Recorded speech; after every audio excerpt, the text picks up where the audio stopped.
This is Nick from FitStep.com and PowerfulTrainingSecrets.com. Today, my exercise of the day is a seated cable row. Now, the seated cable row is a tricky exercise to do, and most people end up doing it with too much momentum and doing it with too much stretch. Now, these are the two biggest errors you're going to get with this one. Is this exercise, if you really want to get the most out of it, you should do it in a very strict movement pattern, and you also should do it in a very short movement pattern. And one of the things you'll often see is people doing the cable row, and I don't have like a regular machine here, so I'm just using a low pulley. You'll see them leaning way forward to get a better stretch. Now, this gets a bit of a better stretch on the lats, but not that much that you really want to do that kind of bending on your lower back when you're doing this movement. Because the other opposite side of that is, as you're stretching forward, there is a tendency to use the lower back to initiate momentum to move the weight.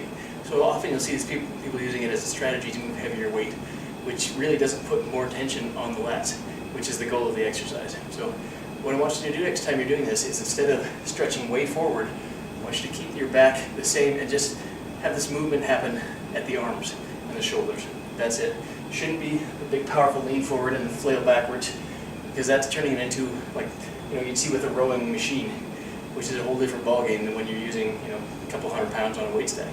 So that is a critical point. The other point, when you're doing this one, you want to try and get your elbows back behind your body and puff your chest out. So you want to actually inhale as you're pulling the bar into your lower abdomen.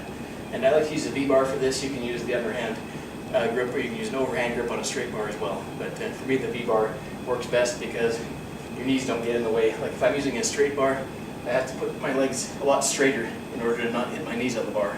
So using that V-bar allows you to get your knees bent, get your back in the right position. I find it a lot more effective. So I'll give you a quick demo here using this bar, using very strict form, and really puffing the chest out and trying to imagine like somebody's pouring a bucket of cold water down your back. That's the position you want to be in as you're pulling that handle in towards your stomach.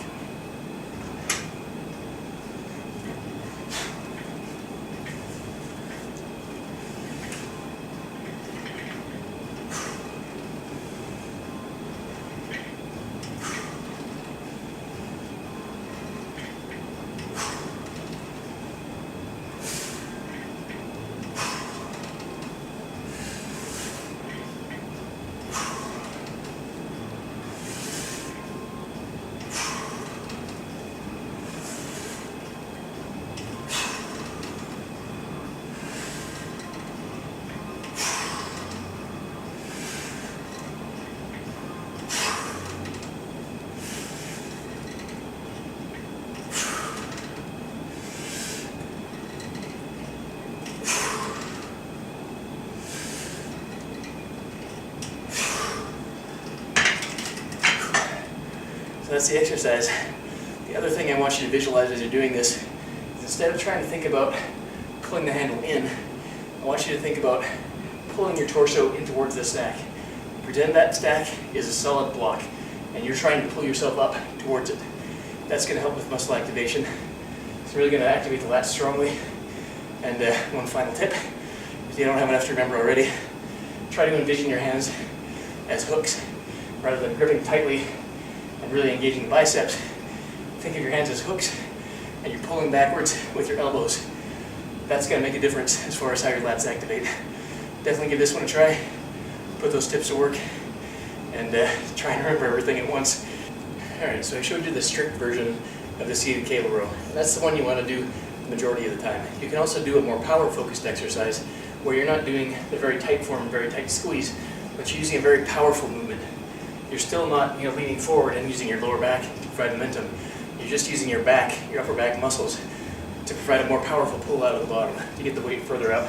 This is not an excuse to use momentum and to cheat on the exercise. This is just a way to use a more powerful kind of movement. So here's what this looks like. And you're still keeping good form, you're just using, like I said, a more powerful movement.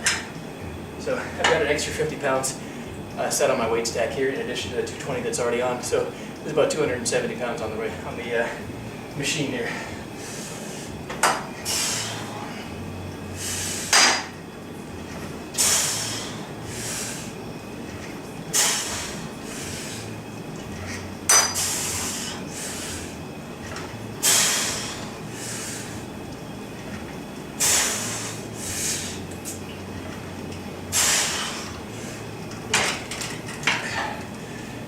The difference on that one with the breathing is I actually inhale at the bottom and hold it as I'm pulling in, and then exhale as I'm lowering it, rather than inhaling as you're coming up, which, as good as it is, does destabilize the core a little bit. So as you can see what I'm doing, taking a deep breath, holding it, and then pull. I'm using my legs to provide a little extra support and add a little extra movement, but not leaning forward and using the lower back to add to it. So that's how you do it with more power.